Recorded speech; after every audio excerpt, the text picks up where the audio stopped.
not only is technology fucking with the way that we understand the world, it's also fucking with the way that we understand ourselves. And that's not necessarily a bad thing. My name is Dylan Field, and tonight I'm going to talk about how online and offline identity are converging and what that means. So as we go through our lives, we have all kinds of data streaming through our senses, and we can't make sense of it all. If you listen to every single rustle in this room right now, every little noise, you'd be overwhelmed. And so instead, we process all this data through the lens of our identity. And we construct narrative, stories, if you will, to understand how the world works and relate to the world. Now, technology has been changing the way that we do this for quite a while. These are all examples of how technology has done that. I think we're about to have more technology change the way that we see the world. I'm going to illustrate a few examples. Consider, for example, Austin Serafin. Austin was born legally blind. He uses an iPhone app called Color ID to narrate the colors around him. He writes, "I saw my beautiful Soleil salt lamp with its many hues of reds and oranges. I felt alive in a beautiful world that I had never known. Later that night, I did something that I had always wanted to do. I watched a sunset, hearing the colors in the sky darken." I think that we're going to, through data visualization, understand the world through technology in a way similar to how Austin has seen the world in a different way through technology as well.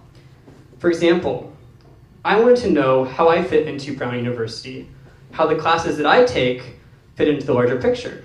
It turns out I'm right here in the Math CS geek cluster. And so there's this data, and that visualization layer is providing narrative. Then I show this to other people, and I was astounded when they showed me that they interpret the graph in a different way. For example, Theodore's kids said, "Wow, we're so unique, we're in the corner all by ourselves." Now, on some level, Facebook is just a giant data visualization too. If you look at your newsfeed, it's servicing all sorts of data from your friend graph and the network around you. It's parsing it through what it thinks your online identity is, and then it's constructing narrative.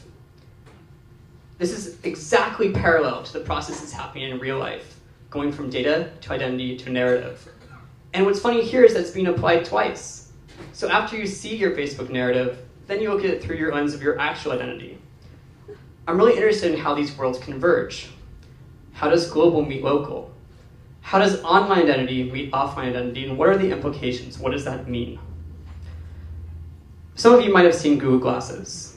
For those who haven't, it's essentially a small monitor over your right eye that overlays information onto your worldview. And there's been a lot of spoof videos online, you can look them up later. But essentially, Google Glasses takes online and offline identity, your network identity, and also your local identity, and it computes a narrative to understand what is going on. And then you see that narrative through the lens of the glasses, you apply it to your framework of identity, and you try to understand the story of what is being told to you, if you will. I started thinking, what does this mean? One implication I came up with is, what if you can never forget a face again? So, we all know this face, but I often forget faces. And for example, you might actually be able to surface network data about people from across the web that's publicly accessible on that product. That's one use case. But I think a more interesting use case would be, what if we could capture the memories, if you will, the experience that you're having in real time over several years. And then when you go back to an area, for example, I come in here, I can replay those memories. What if you can see the world through your past identity rather than just your current identity? How do you process that? I don't know yet. But I think there's even farther implications of that. If you're able to effectively capture identity in that way, what happens when I give you my pair of glasses and you can literally see the world through my eyes? What does the future hold with all this? I don't know. Maybe the entire product will be a huge flop and everyone will hate it. But I think it's a very interesting place to explore, and as online and offline identity converge, we're going to have a lot more to sort out. Thank you.